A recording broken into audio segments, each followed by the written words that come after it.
Calc Bc FRQ 2009, number 6, and 6a. Write the first four non-zero terms in the general term of the Taylor series for e to the power of x minus 1 squared about x equals 1. So, given in the directions, they actually tell us the Maclaurin series for e to the x, which also should be one of the 6 that we all memorize. But pretty much, it states that e to the u is equal to series of u to the power of n over n factorial. And what we see here is that this u is actually the same u here. So in other words, if we're doing e to the x minus 1 squared, this x minus 1 squared is actually this u value. So this would be the series.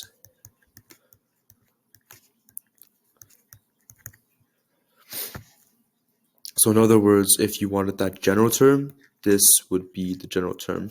And then based off that general term that we just identified, we can find the first four non-zero terms, which would be, if you start at 0, x minus 1 to the 2 times 0 over 0 factorial, which is just 1. So 1 plus, and then if you just keep plugging in values for n, you'd get x minus 1 squared over 1 factorial, or just 1, plus x minus 1 to the 4th over 2 factorial, or also just 2, and then x minus 1 to the 6th over 3 factorial, and then lastly, to show that general term that we just found, x minus 1 to the 2n over n factorial. So your points are all finding your first four non-zero terms, meaning that none of them can be 0.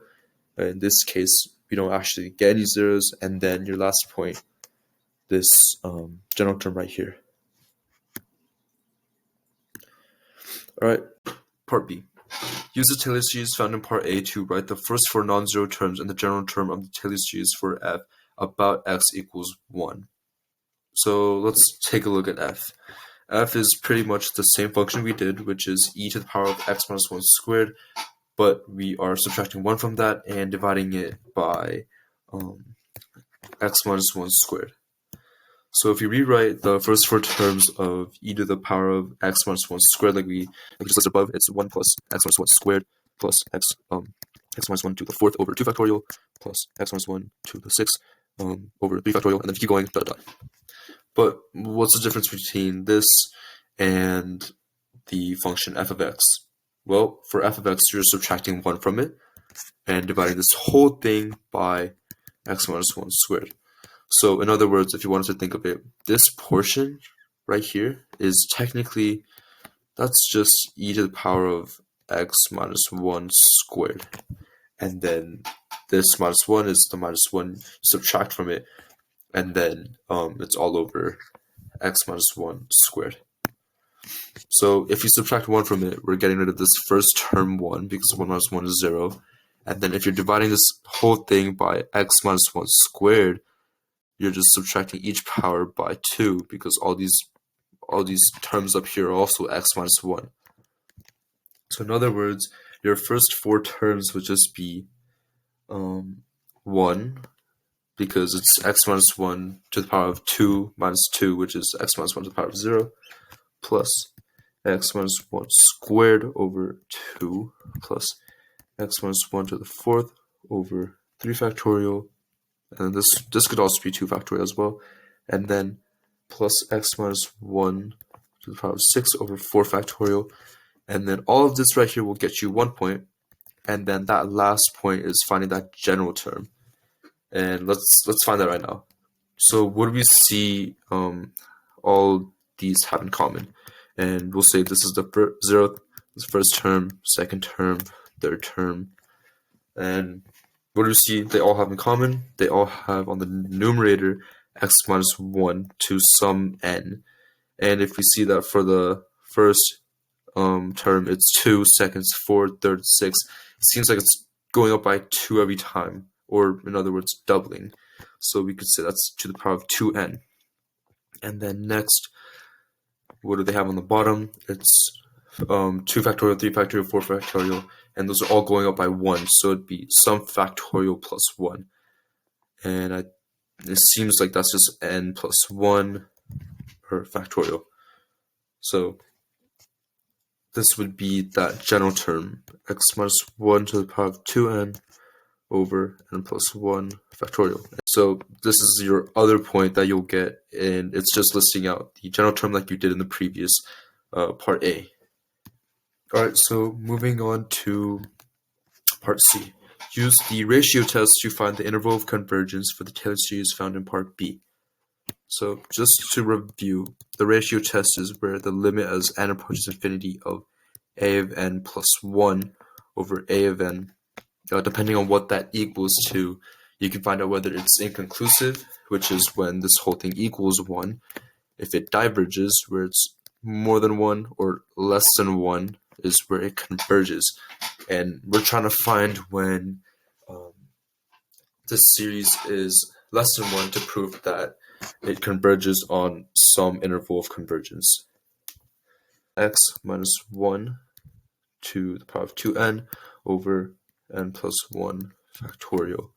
And then this is equal to a of n. So if we want to put into this little ratio test that we put up here, you do limit as n approaches infinity of x minus 1 to the power of 2 parentheses n plus 1, because for every n you're substituting it with n plus 1.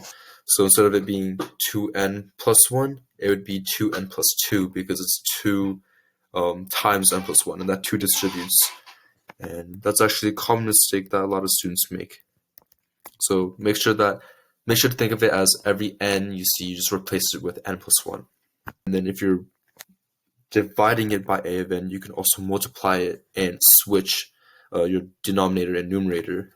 So in this case, if you're switching it, n plus 1 factorial would go on the top, and then x minus 1 to the 2n would go on the bottom. So just to clear things up, essentially, this is what your function will look like. And then n plus 2 factorial is also just n plus 2 times n plus 1 factorial. And then if you're multiplying by n plus 1 factorial on top, and then on your denominator, x minus 1 to the power of 2n. And what you'll see is everything cancels, or not everything, but most things cancel. And pretty much what you're left with is x minus 1 squared over n plus 2. So like that has to be less than 1. But if you plug in n equals infinity, you're going to get this equals 0. So because this equals 0, technically x could be any number. It could be 100, because 100 over infinity is 0. It could be 1 over infinity is 0. It could be 1,000 to the power of 1,000. And if it's over infinity, that's equal to 0. So what do we see by this? We see that technically x could be anything. So in other words, this interval of convergence is actually just negative infinity to infinity. And the reason why it's in parentheses and we don't have to check these endpoints is because infinity isn't some defined number. So where are all your points? First, by setting up your ratio test. And then next, you're getting a point that computes the limit of the ratio. So by showing that you're having this limit every time. And then last, your answer, where negative infinity to infinity is I. Or you can say the interval of convergence is negative infinity to infinity. Alright, so moving on to part D. Part D states, use the Taylor series for f about x equals 1 to determine whether the graph of f has any points of inflection. So when you guys see inflection, you're thinking double derivative or f double prime, because depending on whether it's positive or negative, that proves concavity on f. And then when that double derivative equals 0, that's your inflection point, or when the change in concavity is. So let's rewrite this Taylor series, which we wrote above was just x minus 1 to the power of 2n over n plus 1 factorial. And if you want to find the double derivative of that, it's essentially, if you have x of n, it's just bring the n down and then subtract 1. So if you're finding the double derivative of that, it'd be bringing this down again times this n times n, but this time it's minus 2. So we'll do the same thing here. Bring down 2n,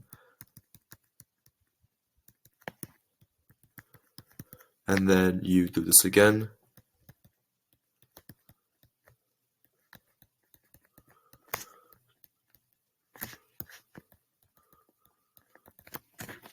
and this is technically that double derivative.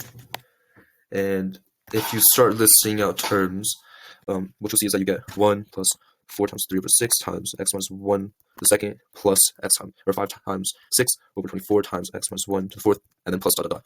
And what you'll see is that for the second derivative, when you list it all out and expand it all out for all your terms, you're going to notice that it's never negative. And because this series is never negative, and because it's not an alternating series, so that can never switch back and forth, you see that this function, or the double derivative of f, or f double prime x, is always greater than or equal to 0, indicating that this graph actually has no points of inflection because it's always going to be concave up. So you would say, therefore,